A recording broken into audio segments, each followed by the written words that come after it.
ನಾರಾಯಣಪುರ ಶಿವ ದೇವಾಲಯದಲ್ಲಿರುವ ಸುತ್ತಲೂ ಇರುವ ಕನ್ನಿಕೆಯನ್ನು ತೋರಿಸ್ತಾ ಇದ್ದೀನಿ. ವಿಷಕನ್ನಿಕೆಯನ್ನು ನೋಡ್ತಾ ಇರ್ಬೋದು. ಈ ದೇವಾಲಯದ ಇನ್ನೊಂದು ಸ್ಪೆಷಾಲಿಟಿ ಅಂದರೆ ಎಲ್ಲವನ್ನು ಇವರು ಕಲ್ಲಿನಲ್ಲಿ ಕೆತ್ತಿದ್ದಾರೆ. ನಾವು ಬಳಕದ ಕಲ್ಲನ್ನು, ಕರಿಕಲ್ಲನ್ನು ಕೆತ್ತಿದ್ದಾರೆ. ಈ ಎಲ್ಲ ಮಂಟಪಗಳಲ್ಲಿ ನಾನೊಂದು ಕಾಲಕ್ಕೆ ವಿಗ್ರಹಗಳಿರ್ಬೋದು, ಅವುಗಳು ಕಳ್ಳರು, ಕಾಕರು, ದರ್ಪಣ ಸುಂದರಿಯ ಭಾಗಗಳು ನೋಡ್ತಾ ಇರ್ಬೋದು. ಕಾಲಗರ್ಭದಲ್ಲಿ ಹಾಳಾಗಿದೆ.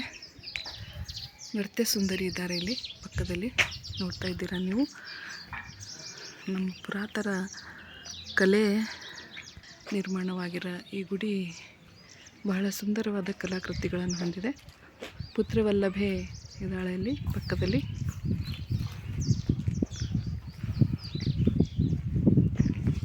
ಶಿಥಿಲಾವಸ್ಥೆಯಲ್ಲಿರುವ ಈ ದೇಗುಲಕ್ಕೆ ಮತ್ತೆ ಪುನರ್ ನಿರ್ಮಾಣದ ಅಗತ್ಯ ಕೂಡ ಇದೆ ಅಂತ ಅನ್ನಿಸ್ತಾ ಇದೆ.